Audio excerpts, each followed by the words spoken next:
మా ఆహ్వానాన్ని మన్నించి విచ్చేసినటువంటి ప్రింట్ అండ్ ఎలక్ట్రానిక్ మీడియా సోదరులందరికీ కూడా నా హృదయపూర్వక నమస్కారాలు.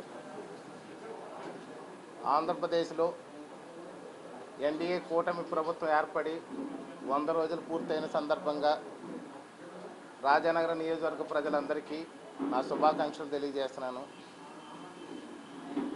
ఆంధ్రప్రదేశ్ రాష్ట్రం భయానకమైన పరిస్థితుల్లో ఉండి, ఆర్థిక సంక్షోభంలో ఉండి, ప్రజలకి భవిష్యత్తు ఏంటో అర్థం కాని స్థితిలో ఉన్నప్పుడు ఎన్డీఏ కూటమి ఏర్పడి ఆ యొక్క ఎలక్షన్లో పార్టిసిపేట్ చేస్తే ఆంధ్రప్రదేశ్ ప్రజలందరూ కూడా 93% స్ట్రైక్ రేట్తో 55% ఓటింగ్తో అత్యధిక మెజారిటీతో సీట్లన్నీ కూడా గెలిపించి కనీ విని ఎరగని రీతిలో ఎప్పుడూ జరగని విధంగా ఎక్కువ సీట్లను ఇచ్చి ప్రభుత్వ స్థాపనకి అవకాశం కల్పించినటువంటి ఆంధ్రప్రదేశ్ ప్రజానీకానికి అందరికీ కూడా నా శిరస్సు వంచి పాదాభివందనాలు తెలియజేస్తున్నాను. ఈ యొక్క ప్రభుత్వం ఏర్పడిన తర్వాత ఏదైతే ఎలక్షన్ల ముందు మేము చెప్పామో సూపర్ 6 అనే పథకంలో 6 పథకాలు చెప్పాం. మొట్టమొదటి పథకం వచ్చేసి మేము ప్రభుత్వం ఏర్పడిన వెంటనే 1000 రూపాయలు ఒకేసారి పెన్షన్ పెంచి పెన్షన్దారులందరికీ కూడా అందజేస్తాము. అది కూడా ఎలక్షన్ నోటిఫికేషన్ దగ్గర నుంచి సుమారుగా లెక్కేసుకుంటే ఏప్రిల్ నుంచే మేము పెంచిస్తామని చెప్పడం జరిగింది. అదేవిధంగా 1000 రూపాయలు పెంచి జూలైలో ఇచ్చేటప్పుడు మిగిలినటువంటి 3 నెలల తాలూకా ఈ యొక్క బకాయిలు ఏదైతే ఉందో నెలకు 1000 రూపాయలు చొప్పున 3000తో సహా కలిపి 7000 రూపాయలని కూడా జూలై నెలలో సూర్యోదయానికంటే ముందే పెన్షన్దారులకు అందించి ఈ యొక్క ప్రభుత్వం యొక్క మంచితనాన్ని గొప్పతనాన్ని చాటాము. అదేవిధంగా చూస్తే ఏదైతే భూ చట్టాన్ని దాన్ని తీసుకొచ్చారో ల్యాండ్ టైటిలింగ్ యాక్ట్ అని, ప్రభుత్వం రాగానే ల్యాండ్ టైటిలింగ్ యాక్ట్ అనేది మేము రద్దు చేస్తామని చెప్పాము. ఎందుకంటే అది ఒక పెద్ద దోపిడీకి స్కెచ్ వేసి ఈ యొక్క ప్రజలందరూ కూడా ఆస్తులు భద్రత లేకుండా చేయడానికి గత ప్రభుత్వం ప్లాన్ చేస్తే మేము ఖచ్చితంగా ఈ భూ చట్టాన్ని రద్దు చేస్తాము. ఈ యొక్క పట్టాలు ఏదైతే ఉన్నాయో ఈ దస్తావేజులన్నీ కూడా రైతుల దగ్గరే ఉంటాయి, యజమానుల దగ్గర ఉంటాయి అని చెప్పడం జరిగింది. కానీ వాళ్ళైతే మాత్రం ఒరిజినల్ దస్తావేజులు వాళ్ళ దగ్గర పెట్టుకుని జిరాక్సులు మాత్రం ఆస్తిదారులకు ఇస్తాము అని చెప్పారు. ఆ విధంగా ఇస్తే ఇప్పటికే ప్రభుత్వ ఆస్తులన్నీ కూడా చాలా తాకట్లు పెట్టి ఉన్నాయి. ఇప్పుడు రైతుల ఆస్తులు కూడా ఏదైతే యజమానులకి సంబంధం లేకుండా ఒరిజినల్ డాక్యుమెంట్స్ వాళ్ళ దగ్గర ఉంటాయో ఆ ఆస్తుల్ని కూడా పూర్తి స్థాయిలో తాకట్టు పెట్టేసే అవకాశం ఉంది అని చెప్పేసి ప్రజలందరూ కూడా అవేర్నెస్ అనేది క్రియేట్ చేయడం జరిగింది. ఎన్డీఏ కూటమి అప్పుడు ప్రభుత్వం రాగానే ఆ యొక్క ల్యాండ్ టైటిలింగ్ యాక్ట్ని రద్దు చేసి ప్రజలనే దాన్ని మేము సేవ్ చేసామని చెప్పి మరొక అద్భుతమైన పని చేసామని చెప్పి ఈ సందర్భంగా తెలియజేస్తున్నాను. అదేవిధంగా ఇప్పుడు లిక్కర్ విషయం చూస్తే ఈ లిక్కర్ విషయంలో కూడా భారీ దోపిడీకి పాల్పడింది గత ప్రభుత్వం. ఇప్పుడు దాన్ని అంతా కూడా రద్దు చేసి ఇప్పుడు కొత్తగా మద్యం పాలసీని విడుదల చేసాం. ఇప్పుడు 99 రూపాయలకే క్వార్టర్ లిక్కర్ వచ్చే విధంగా ఏర్పాటు చేస్తున్నాం. 99 రూపీస్కే క్వార్టర్ లిక్కర్ ఇస్తున్నాము. గత ప్రభుత్వం 150 నుంచి 200 తీసుకుంటే ఇప్పుడు 99 రూపీస్కి ఇస్తున్నాము. ఎందుకంటే గతంలో ఇచ్చినటువంటి లిక్కర్ అంతా చూస్తే చాలామంది అనారోగ్యాలు పాలైపోయారు, ఆర్థిక పరంగా ఇబ్బందుల్లో పడిపోయారు. ఎంతోమంది మరణాలకు కూడా కారణమైన లిక్కర్ అది. అలాంటి లిక్కర్ అంతా కూడా రద్దు చేసి ఇప్పుడు నాణ్యమైనటువంటి లిక్కరు తక్కువ రేట్లకే అందించాలి. ఎందుకంటే కొంతమందికి అలవాటు ఉన్న వాళ్ళు ఇబ్బంది పడకూడదు. ఒకవేళ అలవాటు ఉండి మొత్తం మద్యపాన నిషేధం చేయడానికి అవకాశం లేదు కాబట్టి ఖచ్చితంగా మాత్రం తాగే వాళ్ళకి నాణ్యమైంది తక్కువ రేట్లకి లిక్కర్ని అందించాలని చెప్పేసి కూడా రాష్ట్ర ప్రభుత్వం నిర్ణయం తీసుకుని ప్రజలను ఆ విధంగా కూడా సేవ్ చేసాం. అదేవిధంగా చూస్తే వరద బాధితుల్ని వరదలు వచ్చి ప్రజలందరూ కూడా అతలాకుతలం అయిపోయి వాళ్ళకి తిండి లేకుండా అయిపోయే పరిస్థితుల్లో ఈ ప్రభుత్వం ప్రజల పట్ల వరద బాధితులకు అండగా నిలబడి చంద్రబాబు నాయుడు గారు సైతం కూడా 10 రోజుల పాటు బస్సులోనే ఉండి దగ్గరుండి చిన్నపిల్లలకు పాలు సక్రమంగా అందుతనే లేదా, అదే తాగడానికి నీళ్లు సక్రమంగా అందుతనే లేదా, ఉదయం అల్పాహారం ఆహారం సక్రమంగా అంతా లేదని అంతుందా లేదని చెప్పి ఎప్పటికప్పుడు చెక్ చేసుకుంది ఆయన పర్యవేక్షణలో జరిగేటట్టు చూశారు. అదేవిధంగా చూస్తే డిప్యూటీ సీఎం పవన్ కళ్యాణ్ గారు కూడా ఎన్ని గ్రామాలైతే ఎన్ని పంచాయతీలు అయితే ఈ యొక్క వరద వల్ల నష్టం జరిగిందో ప్రతి పంచాయతీకి కూడా నేను ₹1,00,000 ఆర్థిక సాయం చేస్తున్నానని చెప్పి 400 పంచాయతీలకి 4 కోట్ల రూపాయలు విరాళంగా ఇచ్చి ఆయన యొక్క ప్రజల పట్ల ఉన్నటువంటి బాధ్యత, ప్రజలకు ఎప్పుడైనా కష్టం వస్తే నేను ఇచ్చే ప్రేమ, నేను ఇచ్చే అభిమానం, నాతో పాటు ప్రజలకి సుభిక్షంగా ఉండాలంటే నేను ఏం చేయాలనే దానికి నిదర్శనం చూపిస్తూ 4 కోట్ల రూపాయలని ఆ యొక్క పంచాయతీలకు విరాళంగా ఇచ్చారు. అంతేకాకుండా సీఎం రిలీఫ్ ఫండ్కి కూడా ఆయన ₹1 కోటి ఆంధ్రప్రదేశ్కి, మరో ₹1 కోటి తెలంగాణ ప్రభుత్వానికి కూడా ఇచ్చి ఆయన మానవత్వాన్ని చాటుకున్నారు. ఇది ఎన్డీఏ ప్రభుత్వంలో చేసినటువంటి అద్భుతమైనటువంటి సేవా కార్యక్రమాలు. ఇలాంటి ఎన్నో చేశారు. మాకు 100 రోజుల ప్రభుత్వంలో సుమారు 40 రోజుల పాటు ఈ వరదలే జరిపోయినాయి. ఇక్కడ ఈస్ట్ గోదావరిలో కూడా వరదలు వచ్చినాయి. వరదలు వస్తే కూడా వాళ్ళందరికీ కూడా ₹3,000 నష్టపరిహారం, తాత్కాలికమైన నష్టపరిహారం, అదేవిధంగా బియ్యం, కందిపప్పు, నూనె, పంచదార అన్నీ కూడా ఇవ్వడం జరిగింది. ప్రజల కష్టాల్లో ఉన్నప్పుడు తక్షణ సాయంగా అన్నీ అందించాం. ఇప్పుడు నష్టపరిహారం కూడా మొత్తం అందరికీ కూడా అందించే దిశగా ప్రయాణం చేస్తున్నాం. అదేవిధంగా చూస్తే రాజనగరం నియోజకవర్గంలో బస్సులు లేని చోట్లకి 2 రూట్లలో బస్సులు లేకుండా ప్రజలు ఇబ్బంది పడుతున్నారు. ముఖ్యంగా 9 అనేది పూర్వం సిటీ బస్సు ఒకటి ఉండేది, రాజమండ్రి నుంచి తుంగపాడు వరకు. ఆ యొక్క ఆర్టీసీ బస్సుని ఇమీడియట్గా మనం చేయడం జరిగింది. అదేవిధంగా చూస్తే బుచ్చంపేట, ఒయ్య, మిర్తుపాడు మీదుగా కూడా బస్సు లేక ప్రజలందరూ కూడా ఇబ్బంది పడుతుంటే ఆ బస్సుని కూడా మనం మళ్ళీ వేయించి ప్రజలకు ఇబ్బంది లేకుండా కూడా మనం చేయగలిగాము. అదేవిధంగా చూస్తే ఈ యొక్క రోడ్లు ఇమీడియట్గా కూడా మనం ఎక్కడెక్కడ ఈ వరదల వల్ల గోతులు పడిపోయినాయో వాటి తాత్కాలిక మరమ్మతులు కూడా చేశాము. కొన్ని చోట్ల గంటలు పడిపోయి భయంకరంగా రహదారులు కట్ అయిపోతే కూడా వాటిని కూడా మనం ఇమీడియట్గా కూడా పూడ్చగలిగాము. అదేవిధంగా వరదల్ని నివారించడానికి తగు జాగ్రత్తలు తీసుకుంటూ ఎక్కడికక్కడ బీచెస్ ఎక్కడైతే పడినాయో ఇసుక బస్తాలతో మనం కట్టలుగా వేసి కూడా ప్రజలకు ఆపద రాకుండా కూడా నివారించగలిగాము. కొన్ని చోట్ల పూడికలు తీక గత 5 ఏళ్లుగా కాలువల పూడికలు తీక ఈ వరదలు ఎక్కువైపోతుంటే కూడా మిషన్లన్నీ కూడా పెట్టి జేసీబీ మిషన్లు అవి పెట్టించి ఈ యొక్క లోకల్లో సొంత ఖర్చులైనా సరే పర్వాలేదు అనుకుంటే కూడా చాలా కాలువలు కూడా పూడికలు దించి ముంపు నివారణ నుంచి కాపాడగలిగాము. ఇలా పలు కార్యక్రమాలు చేశాము. అదేవిధంగా చూస్తే మన రాజనగరం నియోజకవర్గానికి పాలిటెక్నికల్ కాలేజ్ కావాలని చెప్పి రాగానే ఒక ప్రపోజల్ పెట్టాము. అది కూడా ఇప్పుడు శాంక్షన్ అయింది. శాంక్షన్ అయ్యి బిల్డింగ్ కూడా ఫైనలైజ్ చేశారు. నిన్న రాజనగరం హై స్కూల్లో ఉన్నటువంటి 6 గదుల్ని మనం ఫైనల్ చేసి డిపార్ట్మెంట్ కూడా జిల్లా పరిషత్ వారు కూడా అంగీకరించి తాత్కాలికంగా తరగతి గదులు పెట్టుకోవడానికి కూడా అంగీకరించారు. అదేవిధంగా చూస్తే కోరుకొండలో ఎప్పుడో నా చిన్నప్పుడు రాజబాబు జూనియర్ కాలేజ్ అని చెప్పి కాలేజ్ వచ్చింది. అప్పటి నుంచి కూడా డిగ్రీ కాలేజీ కోసం ప్రజలందరూ కూడా ఎదురు చూస్తున్నారు. అలాంటిది అక్కడ డిగ్రీ కాలేజీ కూడా ఇప్పుడు శాంక్షన్ అయింది. ఇప్పుడు ఉన్నటువంటి జూనియర్ కాలేజీ దగ్గరే కొన్ని రూములు ఉన్నాయి, తాత్కాలికంగా అందులో పెట్టి తర్వాత పర్మనెంట్ భవనాలు నిర్మించుకునే దశగా కూడా అది కూడా ప్రయత్నాలు చేస్తున్నాము. ఇలా పలు కార్యక్రమాలు చేశాము.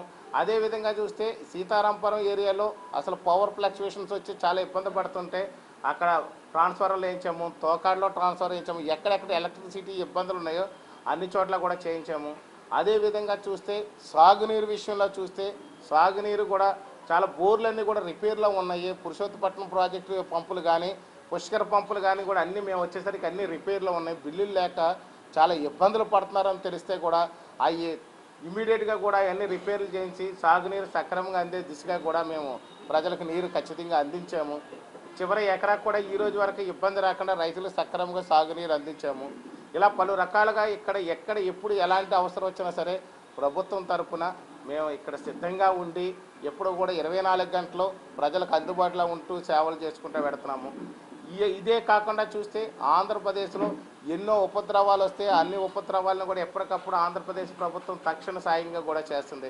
ఇక్కడ కుప్పలు తిప్పలుగా ఉన్నప్పుడు కూడా ప్రతి పథకాన్ని కూడా అమలు చేస్తున్నాము. ఏది సూపర్ 6లో ఇంకా మిగిలిన పథకాలు కూడా చూస్తే గ్యాస్ సిలిండర్లు అనే పథకం కూడా మేము 3 సిలిండర్లు ఇస్తామని చెప్పి మహిళలకు మాట ఇచ్చాము. ఇది కూడా దీపావళి రోజున ఆ యొక్క వెలుగులు జరజిమ్ముతూ ఈ యొక్క దీపావళి రోజున అందరికీ కూడా గ్యాస్ సిలిండర్లు అనేది ఉచితంగా ఇవ్వడం అనేది స్కీమ్ ప్రారంభిస్తున్నాం. అదేవిధంగా ఎన్డీఏ ప్రభుత్వం రాకముందు ఈ యొక్క వైసీపీ ప్రభుత్వం ఉన్నప్పుడు చాలామంది తెలుగుదేశం వాళ్ళకి, అదేవిధంగా చూస్తే జనసేన వాళ్ళకి, బీజేపీ వాళ్ళకి కొంతమంది సామాన్య ప్రజలకు సైతం పెన్షన్లు ఇవ్వకుండా కూడా వేధించారు. ఎవరైతే వైసీపీకి ఫేవర్గా లేరో వాళ్ళందరూ కూడా పెన్షన్లు ఇవ్వకుండా ఆపేశారు. అలాంటి పెన్షన్లన్నీ కూడా మరో నెల రోజుల్లో ఈ ఫంక్షన్లన్నీ కూడా కార్యక్రమాన్ని మనం స్టార్ట్ చేయబోతున్నాం. ఏదైతే తల్లికి వందనం ప్రతి బిడ్డకి 15,000 రూపాయలు చొప్పున ఎంతమంది పిల్లలు ఉంటే అంతమంది పిల్లలకి కూడా డబ్బులు ఇస్తామని చెప్పాము. ఆ పథకాన్ని ఖచ్చితంగా జనవరి లోపల ఖచ్చితంగా పథకాన్ని మేము అమలు చేస్తామని చెప్పి ఈ సందర్భంగా తెలియజేస్తున్నాం. అదో విధంగా చూస్తే రైతులకు ఏదైతే 20,000 రూపాయలు ఇస్తా అన్నామో డిసెంబర్లోగా కూడా 20,000 రూపాయలు ఇస్తామని చెప్పేసి ఈ సందర్భంగా తెలియజేస్తున్నాం. చాలామంది ఏమన్నారంటే ప్రభుత్వం రాగానే పథకాలు ఎందుకు ఇవ్వలేదని చెప్పేసి కొంతమంది ప్రతిపక్ష నాయకులు మాట్లాడుతున్నారు. కానీ నిజానికి ఆ వైసీపీ ప్రభుత్వం ఏర్పడిన తర్వాత ఎంతకాలానికి పథకాలు అమలు చేశారో ఒకసారి చూసుకోండి. ఆ పథకాలు చూసుకున్న దానికంటే కూడా 3 నెలలు ముందుగానే మేము పథకాలన్నీ కూడా అమలు చేస్తున్నాము. ఎందుకంటే సుమారు 12 లక్షల కోట్ల రూపాయలు అప్పులతో అప్పగించినటువంటి ఆంధ్రప్రదేశ్ని చూసాం. రైతులకు కూడా 1,674 కోట్ల రూపాయలు పెండింగ్ అప్పులు పెట్టేసి వెళ్ళిపోతే రాగానే ఈ ప్రభుత్వం రాగానే 1,000 కోట్ల రూపాయలు రైతులకి బాకీలు అన్నీ కూడా చెల్లించాము. మరొక 674 కోట్లు కూడా మేము చెల్లించి రైతులకి బాకీలు లేకుండా కూడా ధాన్యం బకాయిలు అన్నీ కూడా చెల్లించడం జరిగింది. ఇప్పుడు అదే రైతులకి ధాన్యం కొనుగోలు చేసిన వెంటనే ప్రభుత్వం 48 గంటల లోపల కూడా మేము చెల్లిస్తామని చెప్పి కూడా స్పష్టమైన హామీ ఇచ్చాము. దాన్ని ఖచ్చితంగా ఇంప్లిమెంట్ చేస్తాము. తాగునీరు విషయంలో కూడా చాలా ఇబ్బందులు ఉన్నాయి. ఇప్పుడు తాత్కాలిక మరమ్మతులు చేపట్టి తాగునీరు అనేది సప్లై చేస్తున్నాం. పూర్తి స్థాయిలో రాజానగరం నియోజకవర్గంలో తాగునీరు కోసం 270 కోట్ల రూపాయలతో ప్రణాళిక సిద్ధం చేసాం. ఈ ప్రణాళిక శాంక్షన్ స్టేజ్లో ఉంది. ఖచ్చితంగా జలజీవన మిషన్ ద్వారా కూడా ఈ యొక్క తాగునీరుకి సమస్య రాకుండా ఉండే విధంగా కూడా చర్యలు తీసుకుని పూర్తి స్థాయిలో తాగునీరుని అందిస్తామని చెప్పి ఈ సందర్భంగా తెలియజేస్తున్నాం. సాగునీరు విషయంలో కూడా కాలువలన్నీ కూడా పూర్తి స్థాయిలో పూడికలు తీసి కంప్లీట్గా మోటార్స్ అనేది కూడా రీప్లేస్ చేస్తున్నాం. న్యూ మోటార్లు రీప్లేస్ చేసి చక్కగా మేము 2 పంటలకు కూడా 1 ఎకరానికి కూడా ఇబ్బంది లేకుండా ఉండే విధంగా కూడా నీరుని అందించే ప్రణాళికలో ముందుకు తీసుకెళ్ళాము. రాజానగరం నియోజకవర్గంలో సుమారు 2,000 కోట్ల రూపాయలతో అభివృద్ధి పథకాలకి అన్నీ కూడా ప్రణాళిక సిద్ధం చేసాం. త్వరలో ఒకటి ట్రాక్ మీద తీసుకొచ్చి మరొక 6 నెలల్లో అద్భుతమైన రాజానగరాన్ని తీర్చిదిద్దడం మొదలవుద్దని చెప్పి ఈ సందర్భంగా తెలియజేస్తున్నాం. ఇండస్ట్రియల్ పార్క్ను కూడా మేము ఒక ఎలక్షన్ ముందు చెప్పడం జరిగింది. త్వరలో ఇండస్ట్రియల్ పార్క్ కూడా జనవరి తర్వాత ఇండస్ట్రీస్ వాళ్ళు ఇప్పటికే మేము సంప్రదించాము. చాలామంది రావడానికి సిద్ధంగా ఉన్నారు. వాళ్ళందరూ కూడా జనవరి తర్వాత ఫుల్ ట్రాక్ గవర్నమెంట్ ఇంకా ఫుల్ ఫ్లెడ్జ్డ్గా ఎస్టాబ్లిష్ అవ్వలేదు. ఇంకా ట్రాన్స్ఫర్ సార్ట్లో ఉండడం వల్ల ఇంకా కొన్ని ఇబ్బందులు ఉన్నాయి కాబట్టి ఇంకా పూర్తి స్థాయిలో మొదలవ్వలేదు. త్వరలో అది కూడా మేము చేస్తామని చెప్పేసి ఈ సందర్భంగా తెలియజేస్తున్నాం. ప్రతి విషయంలోనే కూడా ఇక్కడ అభివృద్ధి అంటే ఏంటనేది రాజానగరం నియోజకవర్గంలో చూపిస్తాము. కొంతమంది ఏదో తప్పుడు ప్రచారాలు చేస్తున్నారు. ప్రభుత్వం వచ్చింది ఇంతవరకు ఎలాంటి చర్యలు తీసుకోలేదని. కానీ నిజానికి గత ప్రభుత్వం ఈ ప్రభుత్వానికి కనుక చూసుకుంటే వాళ్ళ యొక్క అసురాచుర ప్రభుత్వం ఇది వచ్చి దేవతల ప్రభుత్వం అని చెప్పేసి ఈ సందర్భంగా నేను తెలియజేస్తున్నాను. ఎందుకంటే అసురులు అంటే రాక్షసుల ప్రభుత్వం. మనం ముఖ్యంగా చూసుకున్నట్లయితే తిరుపతి లడ్డూనే భయంకరమైనటువంటి రసాయనాలతోని భయంకరమైనటువంటి పశు మాంసంతోని భయంకరమైనటువంటి కళేబారాలు ఏదైతే ఉంటాయో దాని యొక్క దుమ్ముల్లోని తీసినటువంటి ఆయిల్ ద్వారా తిరుపతి లడ్డూని తయారు చేసి ప్రపంచవ్యాప్తంగా తిరుపతి వెంకటేశ్వర స్వామికి ఉన్నటువంటి ఎంత భక్తిభావంతో చూస్తారు.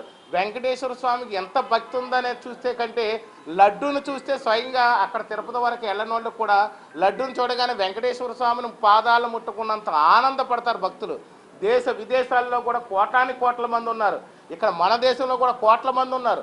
ఇంతమంది కోట్ల భక్తులు ఉన్నటువంటి తిరుపతి వెంకటేశ్వర స్వామికి కూడా వీళ్ళ యొక్క మూర్ఖత్వంతో ఈ యొక్క లడ్డూలో కూడా పశు మాంసం అయితే పర్వాలేదు, దాని కెమికల్స్ ఏదైతే కళేబారాల నుంచి ఆ బోన్స్ నుంచి తీసినటువంటి రసాయనాలతో తయారు చేస్తే కళ్ళకు అద్దుకుని అద్భుతంగా అని చెప్పేసి మహాప్రభు ఇక్కడే కలియుగ దైవం శ్రీ వెంకటేశ్వర స్వామి యొక్క ప్రసాదం దొరికింది, వారి పాద పద్మాలకు నమస్కరించి మేము ప్రసాదం స్వీకరిస్తున్నామని స్వీకరిస్తే దాంట్లో రసాయనాలు అనారోగ్యాలు వచ్చేది.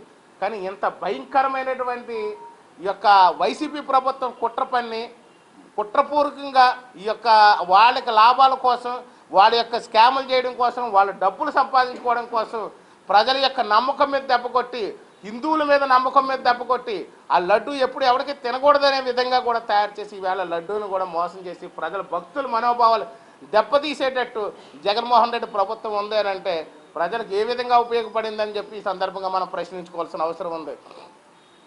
అదే రోజున ఆ రోజు చెప్పారు ఆయన సుబ్బారెడ్డి గారు కూడా చూస్తే తిరుపతి దేవస్థానంలో టికెట్లు పెంచేస్తే ఇంకా బాగా డబ్బులు వస్తాయని చెప్పారు. అదే టైంలో జగన్మోహన్ రెడ్డి గారు ఇంకో స్కీమ్ చెప్పారు. లిక్కర్ మీద రేట్లు ఎందుకు పెరుగుతున్నాయని అడిగితే, లిక్కర్ తాగడం మానేస్తారు, రేట్లు ఎక్కువ పెంచితేనే. లిక్కర్ తాగడం మానేయాలంటే రేట్లు పెంచాలి, అప్పుడు లిక్కర్ తాగుతాం అనేది కన్జంప్షన్ తగ్గుద్దని చెప్పి జగన్మోహన్ రెడ్డి గారు చెప్పారు. అదే టైంలో సుబ్బారెడ్డి గారు 300 రూపాయల టికెట్ 2000 ఎందుకు చేయకూడదని చెప్పేసి ఆయన పెట్టారు. అంటే ఏంటి, తిరుపతి దేవస్థానాన్ని పూర్తిగా నిర్వీర్యం చేసేయాలి. ఎప్పుడైతే టికెట్ రేటు పెంచేస్తారో తిరుపతి వెంకటేశ్వర స్వామి దర్శనం కూడా పేద ప్రజలకు కానీ మధ్యతరగతి ప్రజలకు కానీ దర్శనం అందుబాటులో ఉండకూడదు అనే ఒక కాన్సెప్ట్తోనే ఆ రోజు సుబ్బారెడ్డి గారు కూడా ప్లాన్ చేసి చేయడం జరిగింది. వెంకటేశ్వర స్వామిని పలకడం రాక అల్లా చేసేసి అనే పలికి ఆయనకి మన తిరుపతికి ఆయన చైర్మన్ చేయడం అనేది ఎంత దౌర్భాగ్యమో చూడండి. హిందువులు చేసుకున్న దౌర్భాగ్యం ఇది, ఆంధ్రులు చేసుకున్న దౌర్భాగ్యం. విదేశాల్లో ఉన్నటువంటి శ్రీ వెంకటేశ్వర స్వామి కలియుగ దైవం, అలాంటి వారి యొక్క ప్రతిష్టని భంగం కలిగించేటట్టు పనిచేసిన వైసీపీ ప్రభుత్వానికి ఎన్డీఏ ప్రభుత్వం, ప్రజల పక్షాన్ని నిలబడినటువంటి ఎన్డీఏ ప్రభుత్వం ఎంత తేడా ఉందో ప్రజలు గమనించాలని చెప్పి ఈ సందర్భంగా తెలియజేస్తున్నాను. అదేవిధంగా చూస్తే లిక్కర్ విషయంలో ప్రాబ్లమ్స్, ఇళ్ల స్థలాల విషయంలో ప్రాబ్లమ్స్, ఇవన్నీ కూడా మేము పూర్తి స్థాయిలో రెక్టిఫై చేస్తాము.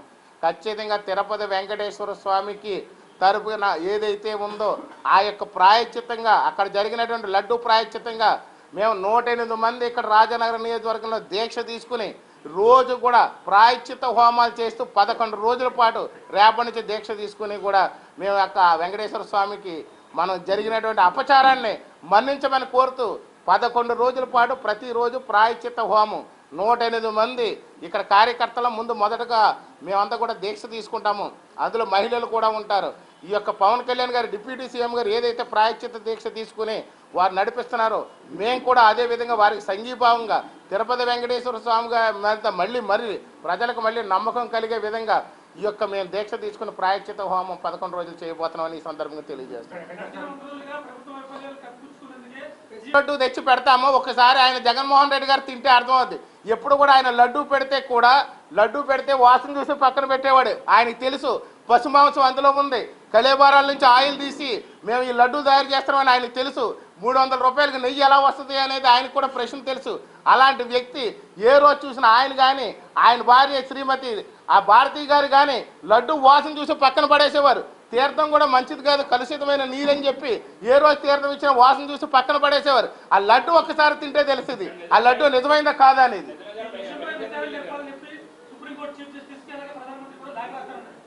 ఆ లేఖలు రాస్తాడు, ఇప్పుడు ఏదో చెప్తాడు, కానీ ల్యాబ్ రిపోర్ట్లు వచ్చినాయి కదా.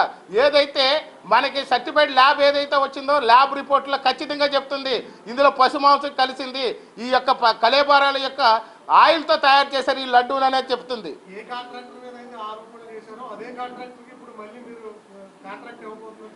ఇవ్వబోతున్నట్టు కాదు, నందిని అనే దానికి ప్రత్యేకంగా వాళ్ళకి డైరీలు ఉన్నాయి. డైరీలు అనేది ఆవులతో తయారు చేస్తారు వాళ్ళు. అలాంటి నందిని డైరీని వాళ్ళ పక్కన పెట్టేసి వాళ్ళు ఏదో కంపెనీలకు ఇచ్చారు, ఏదో కంపెనీలకు ఇస్తే వాళ్ళకి కావాల్సిన కంపెనీలకు ఇచ్చారు, హిందూ మతాన్ని బస్టు పట్టించే కంపెనీలకు ఇచ్చారు. అలాగే ఇవ్వడం వల్ల ఇదంతా నష్టపోయింది. నిజానికైతే మాత్రం వాళ్ళు ఏ విధంగానే కాదు. ఇప్పుడు ఇచ్చే దాంట్లో ఇప్పుడు ల్యాబ్ టెస్ట్ చేద్దాం, అప్పుడు నెయ్యే ఇప్పుడు నెయ్యే చూద్దాం, చూడండి ఒకసారి.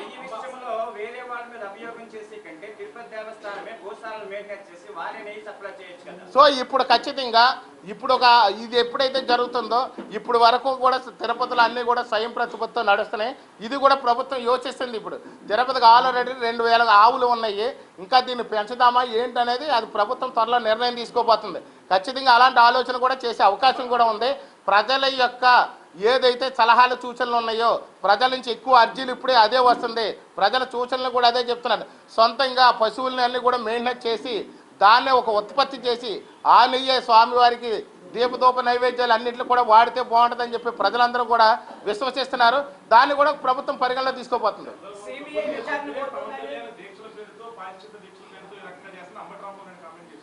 మళ్ళీ చెప్పండి సార్. అంటే వాళ్ళకి అబద్ధాలు కుట్రలో కుతంత్రాలు తెలిసినటువంటి వైసీపీ నాయకులు నచ్చిన మాటలు మాట్లాడతారు. చంద్రబాబు నాయుడు గారు 74 ఏళ్ల వయసులో వరద బాధితుల కోసం బస్సులో 10 రోజుల పాటు ఉండిపోయి వినాయక చవితి కూడా చేసుకోకుండా ఆయన బస్సులో కూర్చొని బస్సులో నిద్రపోయి బస్సులో తిని అక్కడ యొక్క వరద బాధితులు పరామర్శిస్తే ఆనాడు జగన్మోహన్ రెడ్డి ఎక్కడ వరదలు వచ్చినా ఆకాశ మార్గాన్ని ప్రయాణం చేస్తూ పైనుంచి చూసుకుని వెళ్ళిపోతుండేవాడు. కింద చెట్లు కొట్టేసి ట్రాఫిక్ జాములు చేసేవాడు. దానికి దీనికి అసలు సంబంధమే లేదు.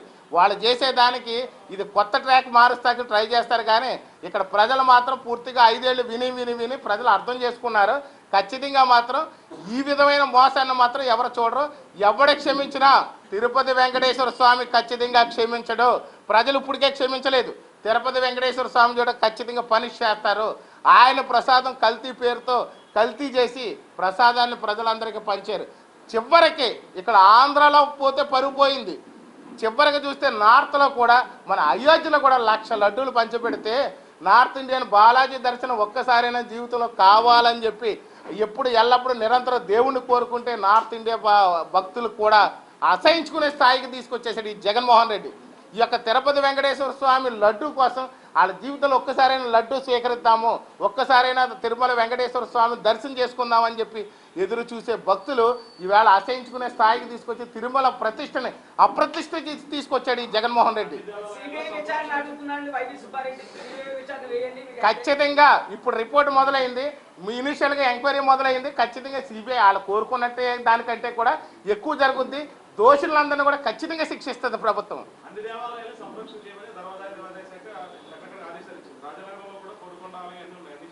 ఖచ్చితంగా రాజనగరం నియోజకవర్గంలో ప్రతి దేవాలయాన్ని సంప్రోక్షణ చేస్తాము. అదేవిధంగా 11 రోజుల పాటు ప్రాయశ్చిత హోమాలు చేస్తున్నాం రేపటి నుంచి మొదలుపెట్టి మా యొక్క రాజనగరం నియోజకవర్గంలో. అంటే ఒక్కొక్క హోమం ఒక్కో చోట పెడతాం. ఇప్పుడు కోరుకొండ లక్ష్మీ నరసింహస్వామి దగ్గర నుంచి మొదలు పెడతాం.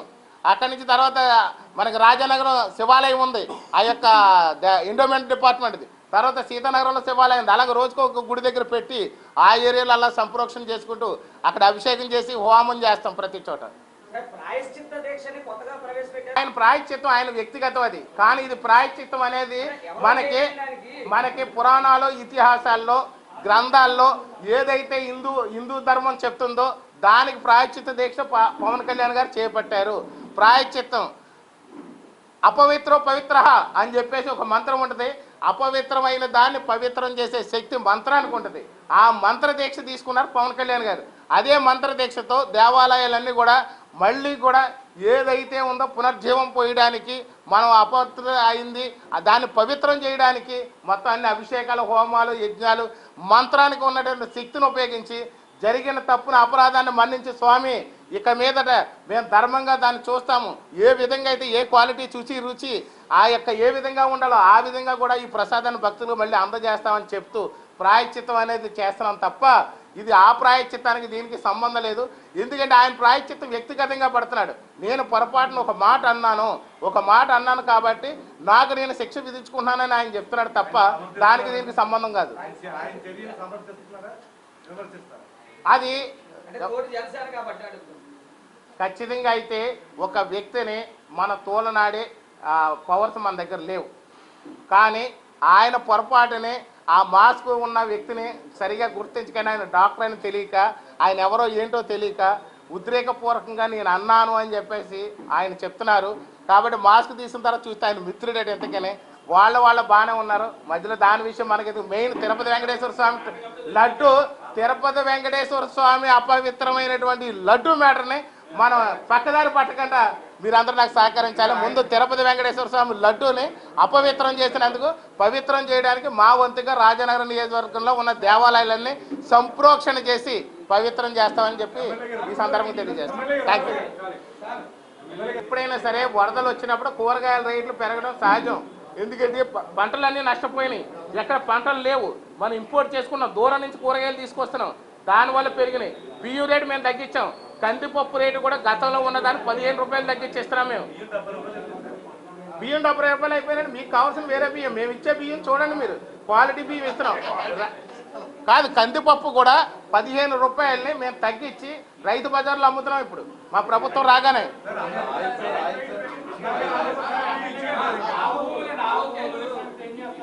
ముందు వెంకటేశ్వర స్వామి లడ్డు మ్యాటర్ ఇది. వెంకటేశ్వర స్వామి లడ్డు అపవిత్రమైంది కాబట్టి